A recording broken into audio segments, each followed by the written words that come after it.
你这边有 ready 那边叫了呢。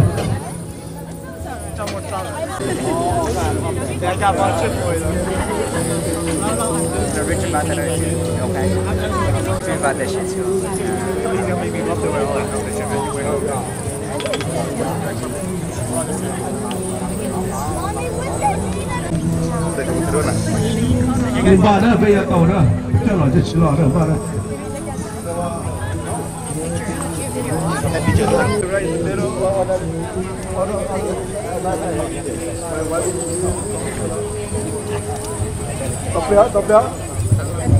Cepat sana tu be, rumah tu dah, cepat tu deh tu, sudah tu.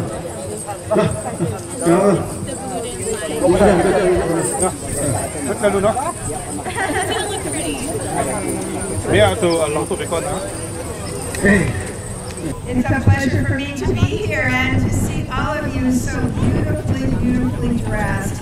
I just love the Native costume, the Native dress, and it's so celebratory for this very special day. It's really an honor for me to join you and to thank you for all the many contributions to the San Diego community and to the region.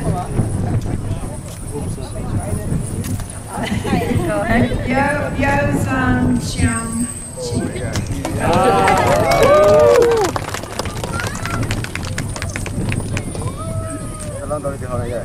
Nhưng mà yêu hồ là trong kia là cái là cái gì mong lao rồi tụ không cái phương mình nhưng mà hồ giá to giá cái gì đông còn ra trong lầu phát tổ tiên là mù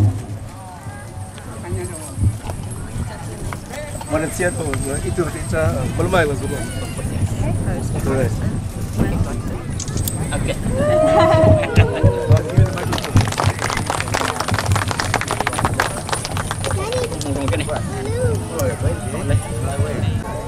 Nhà nàng Congress mình tuần hôm nào giá tỏ khi cái cây cầu tỏ đời và cái đèn gỗ nào và sống ấp phát của bao nào tỏ cái giá cái tiền mông nhau rồi cái đèn gỗ nào phía lửa hay nền rồi sẽ được tới một cái nào cá nhau rồng rồi cái chiếc cả tàu hầu cá chiếc cả tàu nào để cả cái mông có một cái xí luôn này.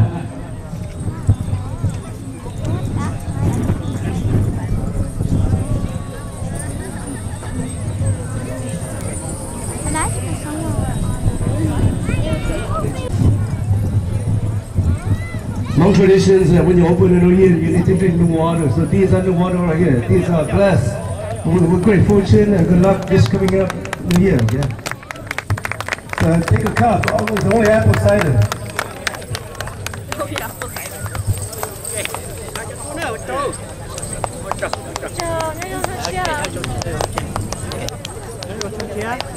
Happy New Year! Happy New Year!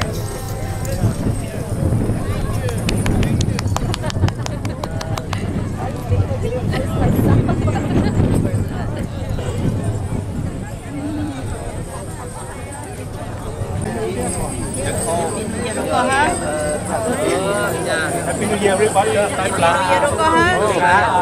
Còn hai ok mà chạy dụng là mà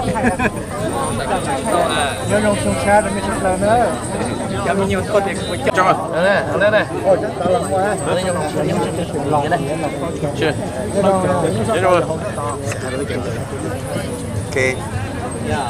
thank you tụi nhiều tua mà để hết mà chắc nhà lâu nhà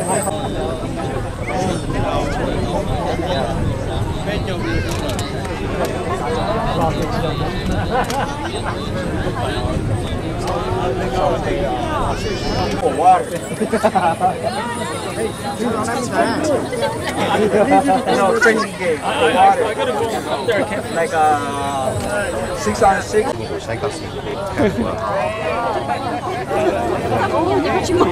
Cái sữa thì hà nên chỉ chỉ mà hết nãy vậy chỉ có mấy đứa nó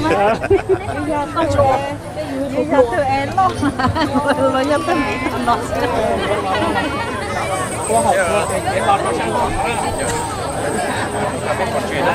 có giờ lúc trồng trang đó luôn cả nhóm nó là lục khởi lục trong cha đó đó chưa nên là nó là tại cái lục trong cha đó nó sạt đèn gòn đó cái thay là cả là cả là thay tay hôm mồi thấy sao mà cả là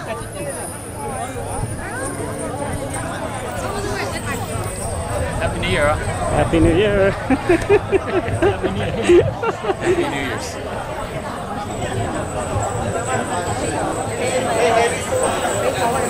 À chứ mình nói này, sát tờ, nó chuyển lên cho cái chỉ cho tiến mình rồi, dẫn cái tiêu kia ra mà. Trời, nhiên cô chị ở đây đó, trời thương.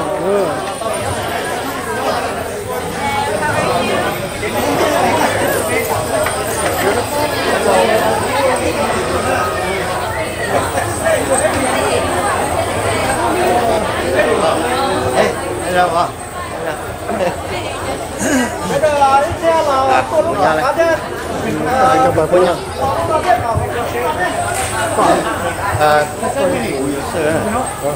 Sơ bây giờ cho cô này. Cái con nó mốt thì cú à, nhóc tí à. Bây giờ có hai cái mà ăn là tao. Ít là của cô nhau thì